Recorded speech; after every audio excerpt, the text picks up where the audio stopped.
자, 학생을 부탁해 to teachers. 저희는 매번 학생들의 고민을 받아 직접 선생님과의 솔루션을 진행하고 있습니다. 과연 이번 도전 학생들의 고민은 어떨지 궁금한데요. 그 전에 오늘의 게스트 티처를 만나보도록 하겠습니다. 자, 나와주세요.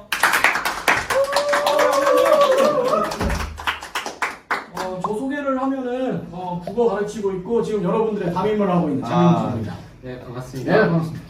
자, 그럼 바로 도전 학생들의 고민 사연을 들어보겠습니다. 네, 첫 번째 고민은 제가 낭독해드리겠습니다. 첫 번째 학생, 김보민 학생의 고민입니다. 안녕하세요. 저는 고등학교 2학년 김보민입니다. 일방적으로 좋아하는 학생에 관한 고민이 있었는데요. 학기 말이었어요. 일방적임에도 마음을 전할 수 있는 시간이 얼마 남지 않아 얼마나 애가 타는지 그 학생의 기분을 고려하지 않았어요. 후회 없이 학기를 마무리하고 싶어 적극적으로 다가갔어요. 그 친구는 제 행동들을 어느 정도 받아주다가 결국 단호하게 말해줬어요. 부담스럽고 그만두어달라고. 이 말을 듣고 저는 너무나 미안한 동시에 고마웠어요. 덕분에 후회 없이 제 마음을 전할 수 있었고 그동안의 좋은 기억을 간직할 수 있었어요. 다만 그 학생을 생각하지 못하고 부담을 준 게 너무나 미안했어요. 좋아하는 사람이기 때문에 더욱이. 그래서 제가 할 수 있는 최소한의 배려로 최대한 그 학생의 일상에 관여하지 않기로 했어요. 피해 다니며 마음을 정리하고 있어요. 그런데 그렇게 다니던 중 이번 학기에 같은 교시에 같은 모임이 되어버렸어요. 모든 활동은 아직이지만 어떻게 대처하면 좋을까요? 마음은 많이 정리한 상태이니 편하게 대해도 괜찮을까요? 네, 이상 첫 번째 학생의 고민을 들어봤습니다. 굉장히 심각한 고민이네요. 그래서 저는 충분히 편하게 대해도 되지 않을까 생각을 하는데, 일단 그 친구한테 자기의 마음을 솔직하게 전했고 그 친구도 일단 거절을 했잖아요. 그러면은 그냥 저는 서로 깔끔하게 끝난 거라 생각하기 때문에 그냥 편한 친구 사이로 지내면 되지 않을까 생각합니다. 네, 제가 봤을 때 지금 마음을 정리하고 있어요. 지금 마음을 정리하는 과정이기 때문에 일부러 의식해서라도 편하게 대한다면 그 학생도 날 편하게 대해주지 않을까. 그러면 이게 결국 이게 묻어가면서 서로가 편해지는 사이가 될 수 있지 않을까. 네, 저는 그렇게 생각합니다. 저는 이게 자신의 행동에 대한 자신의 미안함을 갖고 있기 때문에 할 거면 이제 오히려 자기가 먼저 일단 사과를 먼저 하고 그런 마음을 좀 이제 떨쳐내는 게 어떤가 그런 생각이 듭니다. 사과를 하면 근데 더 불편한 사이가 될 수 있지 않을까요? 그래도 이제 자신이 가지고 있는 미안함이 일단 원인이기 때문에 그걸 좀 풀어나가야 일단은 좀 진전이 가야 것 같습니다. 관계. 진심을 전해서. 네. 저는 편하게 대처하는 방법을 묻고 싶어요. 그 학생이 사과를 했고 서로 그냥 이제 남과 남이기 때문에 그 모든 활동할 때도 그냥 다른 친구 대하듯이 평범하게 대하면 좋을 것 같습니다. 그럼 마지막으로 장동준 선생님의 의견이 어떤지 들어볼까요? 예, 나이 차이는 있지만 충분히 공감되는 그런 고민이라고 생각을 하고요. 근데 부담을 줘서 미안하다라는 말이 그 안에서 좀 자유로워졌으면 좋겠습니다. 이 학생이. 왜냐면 누군가를 좋아해서 고백한 것 자체가 잘못은 아니잖아요. 그래서 사과를 해야 된다는 표현이 저는 슬프게 들렸고, 또 배려를 한다고 해서 이 친구와 거리를 둔다는 것은 이 학생은 배려라고 표현하고 있지만 오히려 그 배려가 불편함으로 또다시 인식될 수 있을 것 같은 그런 생각이 듭니다. 그래서 어차피 어른들이 하시는 말이 뭐 다 맞는 건 아니지만 시간이 약이라고 오히려 그냥 자연스럽게, 그리고 내가 얘를 배려해야 된다 안 해야 된다 이런 생각조차 없이 그런 생각을 하려는 것을 스스로 붙잡고 자연스럽게 대하는 것이 솔루션이지 않을까 이렇게 생각을 합니다. 어떻게 생각하세요? 저도 공감합니다. 알겠습니다. 자, 그럼 두 번째 고민으로 넘어가겠습니다. 네, 두 번째 고민은 제가 읽어보도록 하겠습니다. 안녕하세요. 저는 고등학교 2학년 학생입니다. 최근 소셜미디어를 많이 사용하고 있는데 이로 인해 학교 생활에 여러 가지 문제를 겪고 있어요. 특히 소셜미디어에는 친구들과의 소통뿐만 아니라 다양한 게시물과 댓글을 통해 저의 일상을 드러내고 있는데요. 이런 소셜미디어 활동이 학교 생활에 미치는 영향이 점점 커지고 있습니다. 학교에서 친구들이 제 게시물을 보고 댓글을 달거나 좋아요를 눌러주곤 하는데 이런 반응이 좋기도 하고 나쁘기도 합니다. 예를 들어서 제가 최근에 하와이로 해외여행을 가서 찍은 사진을 올렸는데 친구들이 대부분 긍정적인 반응을 보여줬지만 일부 친구는 그 사진에 대해 비판적인 댓글을 달았습니다.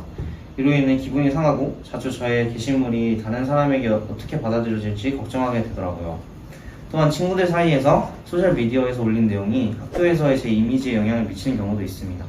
예를 들어 소셜미디어에 올린 어떤 농담이나 의견이 학교에서 친구들 사이에서 이야기가 되고 그로 인해서 제 이미지가 왜곡되거나 오해를 사는 경우가 많습니다. 이로 인해 친구들과의 관계가 어색해지거나 때로는 저의 자존감에도 영향을 주곤 합니다. 이런 상황에서 소셜미디어와 학교 생활 사이에서 균형을 잡는 것이 어려운 것 같습니다. 소셜미디어에서의 활동이 학교에서의 관계에 미치는 영향을 최소화하고 친구들과의 관계를 건강하게 유지하기 위해 어떻게 해야 할지, 그리고 소셜미디어에서 부정적인 피드백을 어떻게 잘 처리할 수 있을지에 대한 조언이 필요합니다. 라는 고민을 보내주셨습니다. 네, 요즘 소셜미디어가 활발한 만큼 많은 학생들이 공동적으로 갖고 있는 고민일 거라고 생각이 듭니다. 저 같은 경우에는 이런 소셜미디어라고 하죠. 이런 게시물을 올리는 소셜미디어 자체에 빠지면 제가 다시는 헤어나오지 못할 것 같아서 아예 영상 어디 여행 가지 않는 이상 제 일상은 절대 안 올리고 올리더라도 제 얼굴은 절대 올리지 않거든요. 이런 식으로 하고 또 알림도 꺼놓으면 좋을 것 같아요. 알람을 켜놓으면 알림이 올 때마다 보게 되고 그게 잡혀 산다는 기분이 들거든요. 근데 이 친구는 사연을 읽어봤을 때 소셜미디어를 활동하고 사람들이랑 소통하는 걸 굉장히 좋아하는 학생 같아요. 그래서 어떻게 하면 줄일지보다 어떻게 하면 건강하게 학교생활을 잘 유지하면서 사용할지에 대한 고민을 그거에 대해서 얘기해보는 것도. 그럼 혹시 선생님은 이런 부정적인 피드백이나 상처가 될 수 있는 댓글들을 어떻게 받아들이면 좋은지 설명해 주실 수 있을까요? 저는 그 게시를 하는 것의 목적을 다른 사람이 보는 것에 두지 말고 자신에게 어떤 추억거리라고 좀 가치를 낮게 가져가는 것이 어떨까 이런 생각이 갑자기 듭니다. 그렇다면 굳이 공개로 할 필요도 없는 거고 이제 그렇게 해서 미래의 나한테 추억거리를 준다라고 좀 가치를 낮게 한다면은 거기에 너무 일희일비하지 않지 않을까 이런 생각이 들고요. SNS를 통해서 하다 보면은 SNS의 가장 큰 문제점은 확산입니다. 그리고 왜곡되고 딥페이크 요새 많이 뜨고 있잖아요. 안 좋은 쪽으로. 그렇기 때문에 뭔가 인간관계 언쟁이 되거나 사과를 하거나 고백을 하거나 이런 거는 다 이런 인간관계에 관한 것은 오프라인에서 하고 온라인은 나의 어떤 추억의 저장 공간이다. 좀 이런 식으로의 생각의 전환이 필요하지 않을까 이렇게 생각합니다. 저도 한번 생각을 해봤는데 이렇게 게시물을 올렸을 때 부정적인 피드백이 본인이 생각했을 때도 좀 부적절한 부분이라 생각하면은 그거를 수용하고 고치는 태도가 맞는 것 같고 그게 아니라면 그냥 무시하는 편이 낫지 않을까 생각합니다. 저 추억으로 남긴다는 의견이 되게 좋은 것 같아요. 그렇기 때문에 이제 댓글이나 SNS 활동 같은 것도 추억을 함께한 친구들과 그렇게 공유하는 것이 건강한 SNS 생활을 도움이 될 것 같습니다.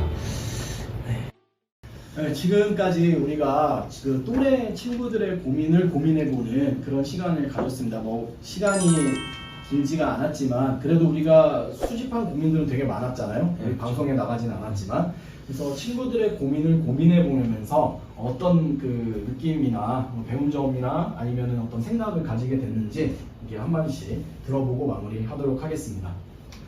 저는 이번에 이제 이걸 하면서 저에게 이제 공감이 가는 고민도 많고, 그런데 공감이 가지 않는 고민이 많았는데, 그래도 이제 이 활동하면서 다시 생각을 해보니까 참 고민이 많다는 걸 느끼게 되었고, 이걸 다시 피드백 해주면서 저도 이런 식으로 앞으로 저의 고민을 해결해 나가야겠다고 느끼게 되었습니다. 네. 저는 사실 친구들이 저한테 고민을 말하거나 어떤 자신의 생각을 말할 때 그렇게 진지하게 받아들였지 않았던 것 같은 제 모습을 반성하게 됐고, 사실 이런 고민 같은 경우에는 같은 또래에서 공감해주고 해결책을 얘기해줄 수 있는 부분도 많을 것 같아서 친구들의 말을 더 잘 들어주고 공감해주는 게 좋을 것 같습니다. 저는 친구들의 고민을 직접 들어보니까 저도 상당히 비슷한 고민을 또래들이 하는 비슷한 고민과 되게 비슷한 것 같고, 선생님과 친구들의 조언을 들어보니까 각 상황에 따라서 다른 친구들의 조언도 들어볼 수 있어서 좋았던 것 같고, 저도 나중에 이렇게 고민에 대해서 공유하고 이러면 앞으로에 있어서 도움이 될 것 같습니다. 저도 같이 학생인 입장으로서 친구들의 고민을 들어보는 시간이 의미있던 시간이라 생각하고 친구들의 피드백을 들으면서 도움되는 말들이 많다고 생각을 해서 서로 고민이 있거나 그럴 때 친구들한테 많이 고민을 얘기하고 도움을 받으면 좋을 것 같습니다. 저는 선생님의 솔루션이 역시 하이라이트였지 않았나. 학생끼리는 일상에서도 친구에게 편하게 고민을 물어보거나 하는 경우가 자주 생기긴 하는데 선생님들한테 상담으로 자기 개인적인 고민을 여쭈는 그런 상황들을 자주 보지 못했거든요. 근데 확실히 선생님의 솔루션이 정말 학생들한테 큰 도움이 되지 않을까 그런 걸 느낀 부분이 많았고 학생들이 고민이 있을 때 이렇게 선생님들한테 상담을 신청하고 그런 상황들이 많이 발생했으면 좋겠습니다. 네, 우리 모두들 고생했고요. 그 다음에 우리 영상 여기서 마무리하는 걸로 합시다. 박수 치면서 끝내죠.